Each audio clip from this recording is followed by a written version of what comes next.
lost the objective.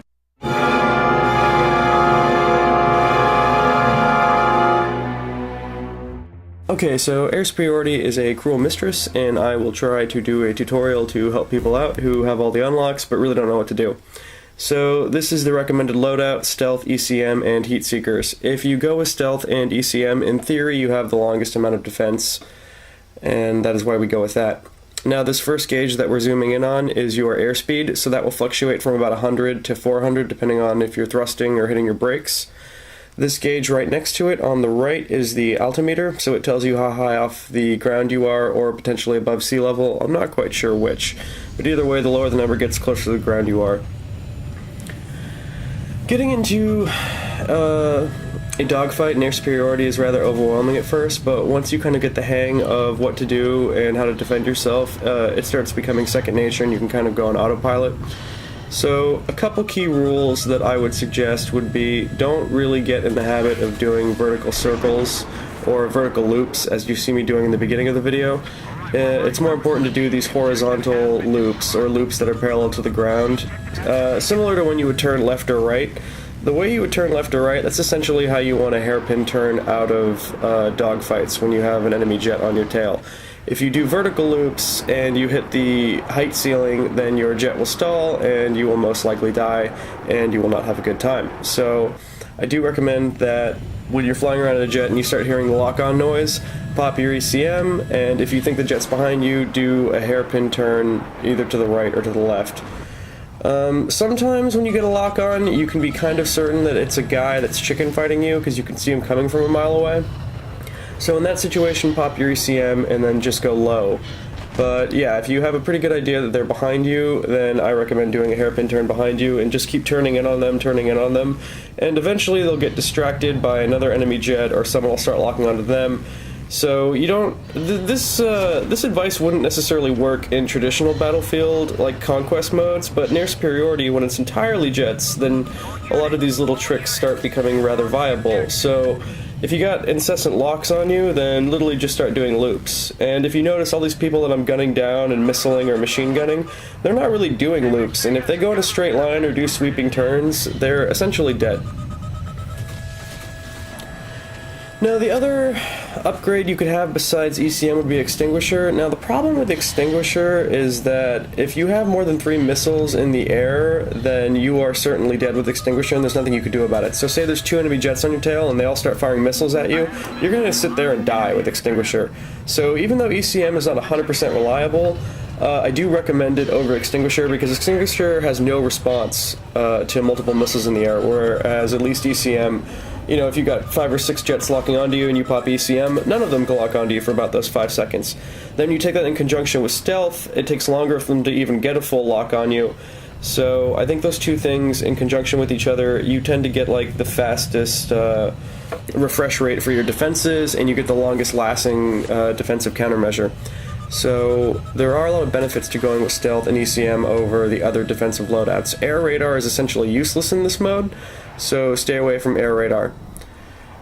One of the biggest problems you will have in air superiority is actually mid-air collisions, which happens in this video never, but it almost happens like 16 times, like right in front of my cockpit. So mid-air collisions, whether friendly or enemies, are really common in air superiority, and it's something you should really keep in mind. Like, it's not something that you shouldn't account for. You should really account for where are the jets, where are you all clustered together, and really trying not to slam into each other, because it's really easy to T-bone each other or slide into each other, or say like 3 or 4 of your teammates are chasing the same guy you are. They'll start slamming into you if, you know, you're all chasing the same guy. So it does become really important to become aware of your surroundings. But you don't have air radar, so the only way you can really become aware of your surroundings is to look around in first person out your cockpit. Now, I'm not playing this on the PC, I'm playing on the Xbox, so on an Xbox or a PlayStation 3, what you would do while in first person mode in the jet is you would hold down on the D-pad, and then with the right thumbstick you can look around. But this will be really dangerous if you're flying straight up or straight down into the ground, so make sure you level the plane off and you're kind of flying in a straight line, and you can for a while before you start looking around. because you essentially can't steer when you're looking around in the cockpit because you have to take your hands off the steering to look around. So notice that when I look right, my plane is completely level, and I find a lot of enemies that way when you don't have radar, and it's really helpful to see immediately to your right or immediately to your left. Let's see, what else?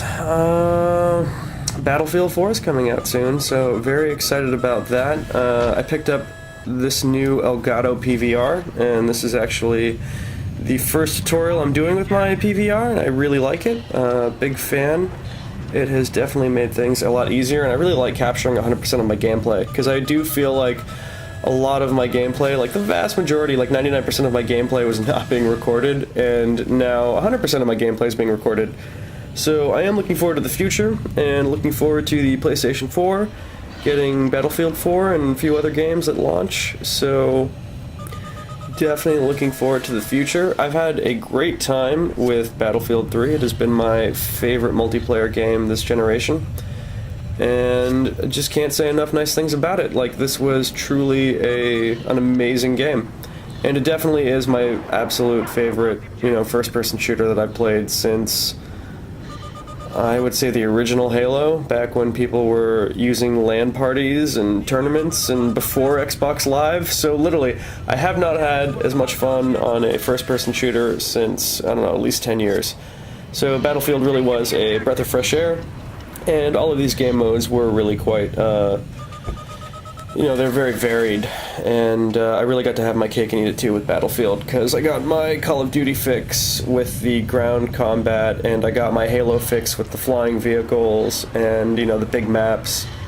So, you really can't have the best of all worlds when you jump to Battlefield 3.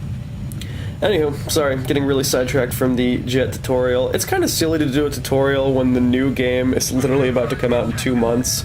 And I meant to get to this video a while ago, but I didn't have, my recording situation sorted out. So it took me a while to get my Mac up and running, get my operating software up and running, get the Elgato up and running, and do some tests, figure out what I liked, what I didn't like. But all in all, it has been pretty good last couple of days playing with the new kit and filming my gameplay, so I do wish I had this thing like a year ago, because I feel like all my older videos are completely ugly compared to my newer videos, but oh well. Can't look back in the past, gotta look forward to the future, and the future is Battlefield 4 on the PlayStation 4. I actually did a little bit of PC gaming over the summer on Steam and played around with that for a few months, but I am not a PC gamer. It is not for me. I think I just can't spend the hours and hours and hours optimizing and changing settings and looking for plugins and looking for patches and trying to make it work. This is also because I'm on a Mac, so if you're on a Mac trying to run Steam, it is not the easiest thing in the world, so I don't know. I don't think I'm going to be doing any long-term PC gaming at all in the future, and if anything, jumping to the PC made me realize how much I really actually preferred console FPS and console multiplayer, and most console single-player games as well, and I do prefer the controller. Yes, I was playing PC on mouse and keyboard, and yes, I played PC on with a controller as well, but it doesn't really matter. I don't really like the interface. The admins have too much power, and consoles are a really controlled market, there's not that many options for subjugating people on consoles, whereas with PC you can do all sorts of things to screw with people when you're playing a game. So, anyhow, sorry for anyone who actually came to get a jet tutorial, but I got really sidetracked, and, I get sidetracked from time to time, but who cares? Battlefield 4 is about to come out, and hopefully I will see everyone on the PlayStation 4 and on Battlefield 4 this coming winter.